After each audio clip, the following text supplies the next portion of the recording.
everyone can give a warm welcome to Claire Breukel, Franklin Sirmans, and Daniel Arsham.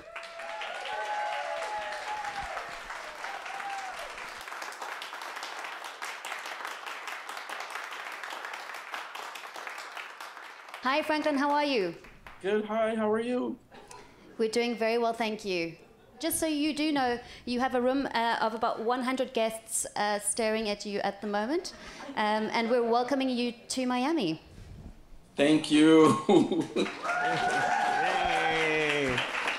So, Franklin, we were just having a little bit of a conversation about back in the day in 1999 when Daniel was a youngster in Miami. At that time, you were working in New York, you've worked at the Menil, and then you moved to Los Angeles to work as the head curator at LACMA. Could you tell us a little bit about what you knew of Miami at that time, if anything? Well, I guess if we go back as far as 99, I'd have to say that I was probably just working from like family vacation recollection at that point. I started coming down regularly probably around 2002. And I was working on a show in 2000 and 2001 called One Planet Under a Groove, Contemporary Art and Hip Hop. And one person who was in that exhibition, Louis Gisbert, was at Yale at that time. And so we spent a lot of time talking, and I got to know him, I got to know William Cordova, and we shared a lot of conversations. And I ended up doing an installation in 2002, I think it was at the Nash Hotel, with work by William and a few other artists who were at Yale.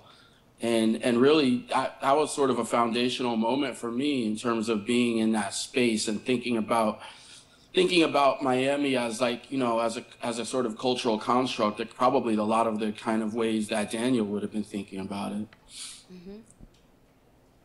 Mm-hmm. We're obviously incredibly excited that you are going to be making the move to Miami, and I assume it's not just for the beach. But I know that you also come from an incredibly strong curatorial background, and now you're coming on as the lead of one of our major art spaces. How do you see those two things coming together within the role at PAM? Well, I guess it's been 10 years, I think. In the last 10 years, from working at the Menil Collection in Houston and being there with Joseph Helfenstein and being here with Michael Govan at LACMA, I feel like I've had the opportunity to see and learn from two very different, but like what I would consider to be the best sort of viewpoints and mentors. And so I've been looking forward to this transition, for a couple of years, knowing that it would eventually happen. And then to have the opportunity to work with the incredible curatorial team at the Perez makes it so much easier, because I think one of the things that we think about is, well, how do you, when it's not only about making exhibitions, but it's about sort of the overall program. And so knowing all of the curators at the Perez, and it makes me, I think it makes that transition really easy, at least in a curatorial sense. Daniel, have you shown at PAM before? Not in its current location. Before, yes. Okay, great. We look forward to welcoming you to Miami, and thank you so much for joining us this evening. It's an absolute honor to have you here. No, thank you. And again, I wish I could be there, but thanks, Daniel, thank you for putting it together, and I can't wait to see the installation and seeing everybody there in Miami next month. Great, and good luck for your show. Thank you, Franklin. Thank you, Franklin.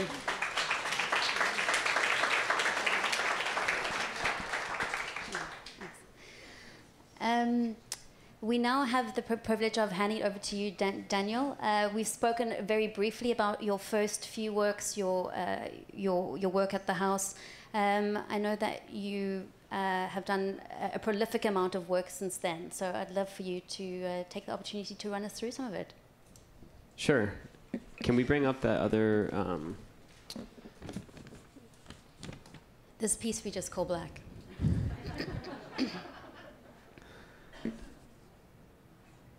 And actually, when I asked what I should wear, I was told to wear black, so we matched. So this is a slide presentation that I've given a couple different times. It usually takes about an hour, and it's basically covering the last 15 years of work. I'm going to do it in like 20 minutes. So these are some of the first works that I was making when I lived here in Miami 15 years ago. There were these structures, that kind of architectural structures residing in natural landscapes. And they were often very sort of formal explorations of this dichotomy between the natural world and architecture. Being here in Miami, you know, I have a lot of access to the Everglades, and a lot of these locations were painted from photographs that I had taken out in the Everglades. As you see, the architecture started to become more reductive, sort of imagining these structures that implied some sort of function or use, yet didn't really have a specific or implicit purpose. You know, there was never, as you see in these works, there was never figures. And I sort of intentionally left people out of the works for a long time, because I always felt like it tied the works to a specific period in time. And this idea about time and this kind of, these works that could float around a little bit in time is something that has carried through my work, you know, for the last 15 years, and even into the installation that's downstairs. The removal of figures, or the lack of figures, became apparent to me at a certain point, and I started to introduce other sort of living beings into these works, sort of depicting these sort of post-human scenarios, allowing, you know, you don't have a figure, but you have this living being interacting with these forms. So would you say that your work doesn't exist within a specific time frame, or it's trying to exist within the past or the future? It's, I think I try to let the works kind of float around in time a little bit. You can't quite place, they could be now, they could be 1,000 years ago, or 1,000 years in the future. And this kind of play with time is something that I'm constantly sort of engaging. These paintings were actually from the last exhibition that I had with Emmanuel Perrotin here in Miami. And this was this kind of, you know, alteration of history. So going back and looking at Roman and Greek sculpture from the past, and kind of creating these alterations within it. These are paintings, so the alteration is more implied than actual. This continued into another type of historical alteration, this kind of alteration, almost like a giant land art Michael Heiser piece on the moon. But that sort of play with history, and this idea that history, whether it be art history or cultural history, can be sort of malleable, is something that I've played with. Well, just thinking about the kinds of things you use as well. You use ink on mylar, you use paint, you use crushed glass, you use cement. All of these things are quite fixed. In this specific show, you've chosen to use chalk. And chalk is something that is obviously very ephemeral and plays with that idea of time. Why chalk, and how did that come about? So the installation downstairs is a project that I've been really thinking about creating for a long time. And the idea behind it really is to take objects they're from our past, some of them are from our recent past, things that we remember, things that we don't quite use anymore. Taking those objects, and what I've asked people to draw or write is their impressions of the future. So you have this idea that in that space that you're almost an archaeologist, you're kind of floating through these memories of your recent past, notating and making marks about some imagined future. Absolutely, and in fact, when you stand on the second floor and you actually look down, it is like you are looking down on a site. Exactly, that kind of gridded idea, and like looking down into an excavated archaeological site. The works on the second floor employ a different kind of material quality. Actually, as I go through this, I'll start to talk about that. But you know, when I was here in Miami, a lot of the works that I made were smaller scale on paper. And as a studio grew, I was able to make things that were larger in scale and that were architectural in nature. The same way in the drawings that there were architectural forms within a natural scenario, these were somewhat natural forms creeping back into architecture. A lot of this work has created a scenario where architecture is performing or acting in ways that it shouldn't. This work terrifies young children. Oliver, actually, who's in here somewhere tonight, helped me make both of these works about almost 10 years ago. That's not him, right? Oh, okay. That is not him. But these works were always something for me that, you could walk into a room and not immediately notice these. They recede into the background. People often ask me why these works are white. The works are white because the walls are white, and it's an alteration of architecture rather than an addition to it. But, I talked before about that idea about the figure in my work and how I had always left it out. I never really included figures into my work until after working with Merce Cunningham. And Merce, I have some Merce images in here later after we go through. Yeah, do you want to talk a little bit about who Merce Cunningham, how that project came about? Yeah, so sometime around 2004, Bonnie Clearwater called me and said that Merce Cunningham had been by the museum and had seen some works and asked for my number. I said, okay. A couple of weeks later, I got a call from him and the director of his company asking if I might like to collaborate with him on a project. And this was he had been commissioned through the Knight Foundation to create a new work that would premiere in Miami. This was 2005, 2006.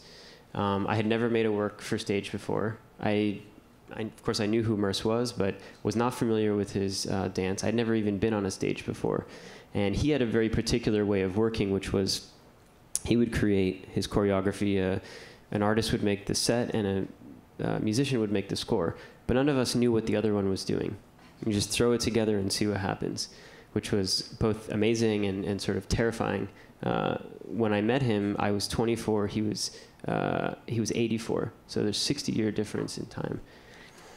And then that also led on to your collaborations with Jonah Bokhar as well. But I feel like a lot of your pieces were definitely not just sets. They do a lot more than that, especially when Jonah gets to work with a lot of the pieces. And also a lot of your human figures are very specifically part of his work. Yeah, I'm trying to skip ahead here to get like the Jonah section. There we go. Maybe I'll come back to all this stuff. But Jonah was a dancer in Merce's company. So this is one of the drawings for the first project that I made for Merce. Merce had, as I said, a very particular way of working, which involved this idea about chance. And it was amazing because I could basically make whatever I wanted to make, and Merce didn't really care or know, sort of what was happening until the end. And in fact, he never once in the 6 years that I worked with him tell me that I liked what you did. That was great. But he did keep asking me to work with him and tour with him, and I ended up working with him until his death in 2009. What working with him allowed was for me to do, stuff like this. This was in the Adrian Arsh Center here. And he didn't know. He said, I'm going to do my work on the stage. You do whatever you want in the house. The audience is going to be on the stage with me. And, I guess he liked it. But Jonah, in working with Jonah, I'm able to create things that the dancers will directly interact with. So with Merce, that was never possible because he wouldn't know what I was doing beforehand. After Merce died, he decided that the company would actually be terminated after a couple of years. These were the final performances of the company took place at the Park Avenue Armory in New York, where I had been on tour with Merce for a couple of years at that point, and so I made these cloud forms, which were based on photographs that I had taken just on tour with the company.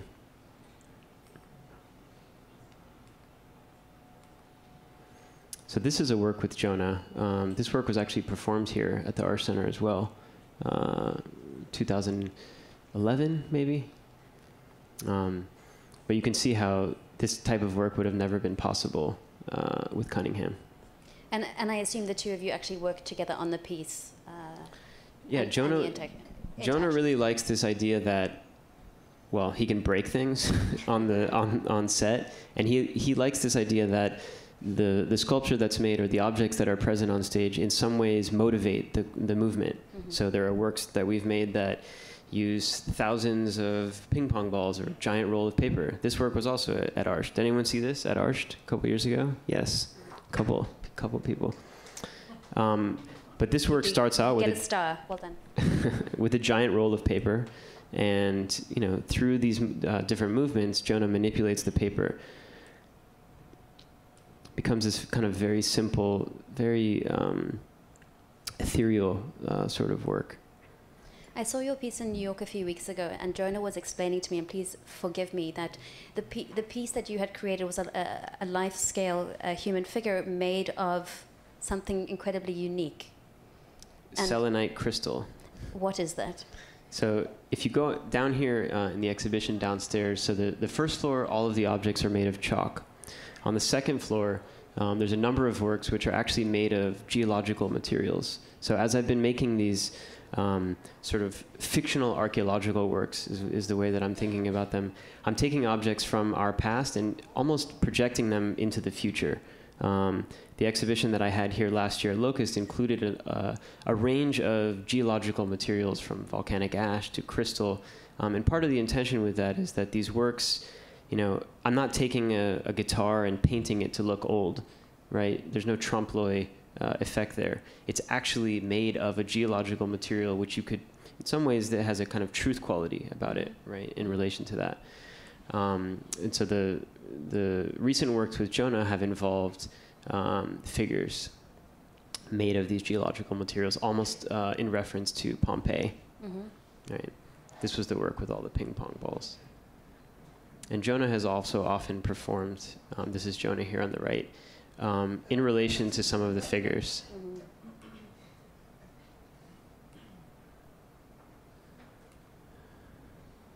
Downstairs there's a basketball rack that has 5 different materials on it: volcanic ash, obsidian, crystal, glacial rock dust, and steel and obsidian. And the selection of the objects, somebody asked me earlier tonight about, why do you choose this camera or that camera? I'm trying to find things that are icons of themselves. Okay. So when we all think of what, a movie camera looks like, or the basketball, like, this is the emoji movie camera, it's that very particular one that it's both an object and an icon as well. And I also get the feeling that sight is incredibly important for your work as well. I mean, we look at your Locust Projects piece, it was a giant hole within their floor. We look at a lot of the bigger artworks you've done, and I think the Miami ballpark is probably a really good project to think of. How important is sight to you, and also thinking about the show downstairs?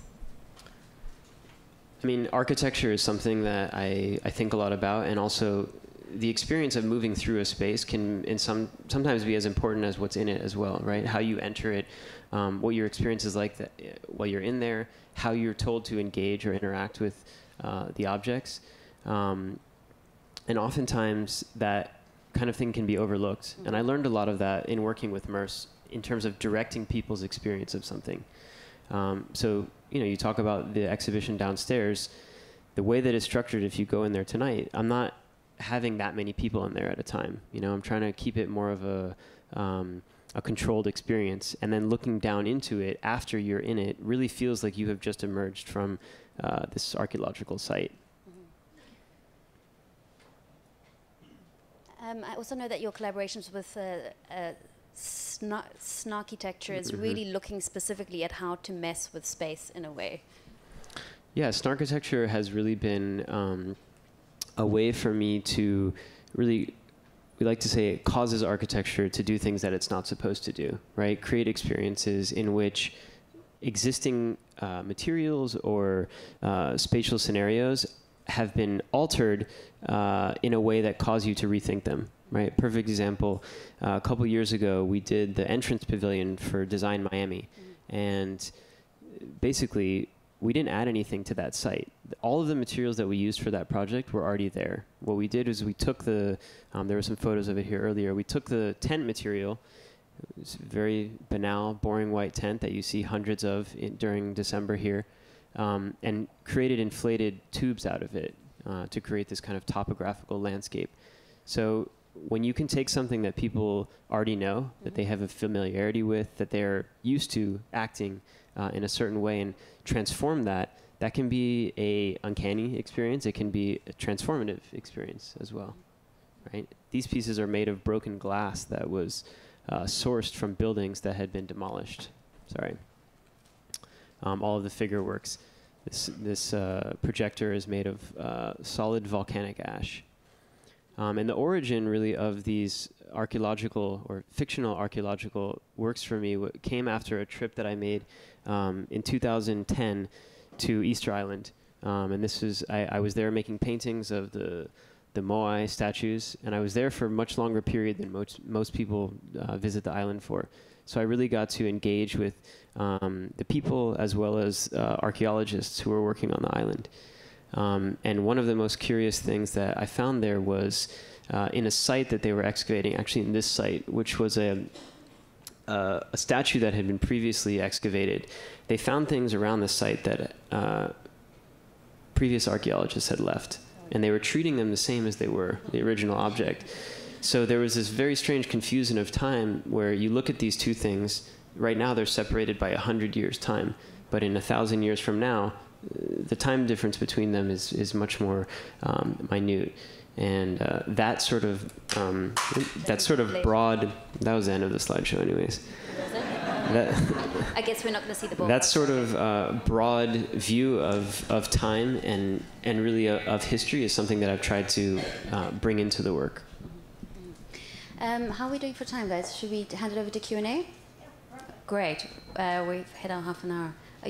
Is there anything else you want to mention? I'm sorry, No. I didn't want to cut No, you that off. was I know good. that we have so many works to talk about. And I know the show is going to be up during the art fair as well, so I'm assuming you are going to be coming back for the fair and spending some time here. Yes, I will be back. Okay, wonderful. I'm going to open up to questions. I know that we probably have a lot of burning ones over here. Hi, Daniel. It's Susan. Nice to see Hi. you. Hi. I remember when you did use light in that beautiful building downtown. Yeah. Have you ever done that again? And tell us a little bit about that. Did everybody hear the question? What was that building you Do you want to repeat it? So I don't know what it's called now. It used to be called the Centrus building. What's that building called now? Bank of America Tower. So I always loved that building since I was a child. And I'm trying to remember who. Oh, it was Brandy Reddick that helped me actually make that project.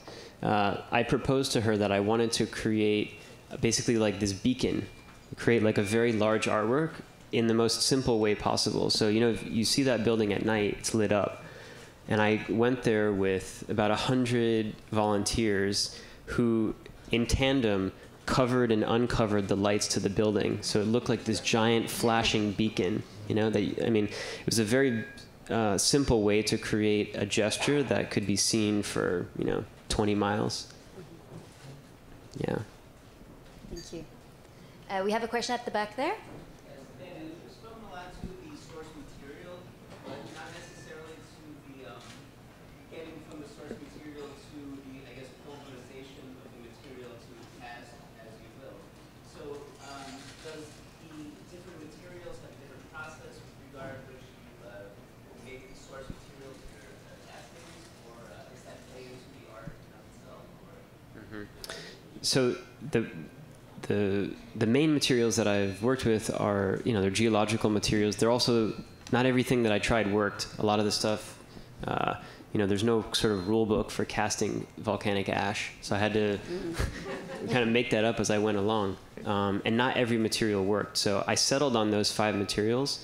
I've expanded that now into a little more of a broad scope, but there were things that occurred by accident. All of the erosions that you see inside of the objects is basically a wax resist that happens in the mold, which initially was an accident, and saw this kind of gesture that appeared almost as if this object was in a state of decay, right? The oxidation with the steel is a forced oxidation that happens. And then a lot of people ask, where do you get volcanic ash and obsidian? And the answer is very simple, and every single person probably could get this right now off their phone, and it's eBay. eBay contains almost everything that has ever been made at any period in history in all of the auctions that are ending in the next minute or so. So you're kind of like a shopaholic meets mad scientist. I do spend a lot of dark hours on eBay, and then I wake up in the morning and I've bought just very random stuff. I can imagine. I'm sure your wife is charmed. Any other questions for Daniel? Any other curiosities over here? I recently saw that you're getting corrective lenses for color. Does that in the future plan on maybe using more color in the future, as I've seen you use a lot of white gradients? Yeah, so you notice my work doesn't have a lot of color, is his question, and I have a color blindness, so there's a very limited range of color that I do see, and about 6 months ago, people started emailing me about this company that developed corrective lenses, and I did all this research into it, and I did the test for it, and it turns out that the type of doesn't work for every type of color blindness, but it does work for the ones that I have. 6-month waiting period for these glasses. So I've ordered them, I've done the whole thing, so I'm going to get them soon, and I'm hoping that there will be some color in my work. Wow. If you look at some of the past work that I've done, it doesn't mean that there's no color in it. So I do see some color, but I can also read a tube of paint that says that red, green, blue. So the color that's in my work from the past comes from that. There's a question right at the back, and then Dan, and then we'll take you. Yep.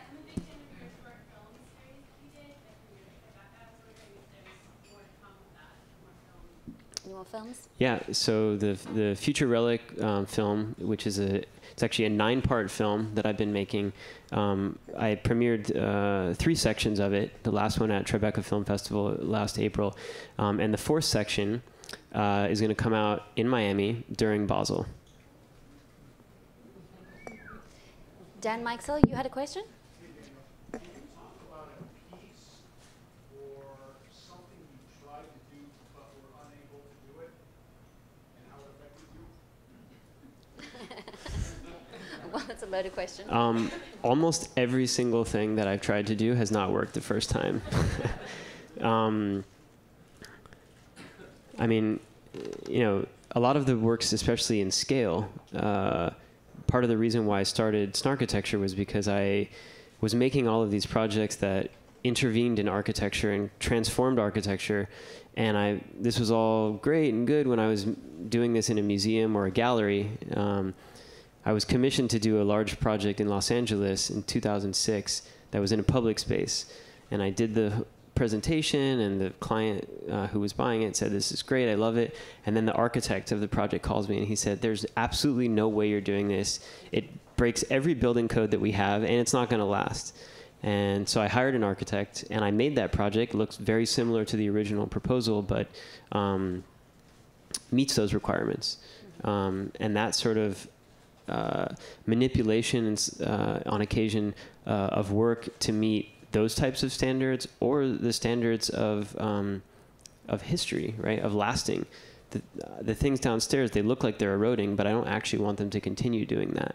So there's a process of kind of figuring out how to trick materials into doing those things. What happens to all of the pieces when the show is done?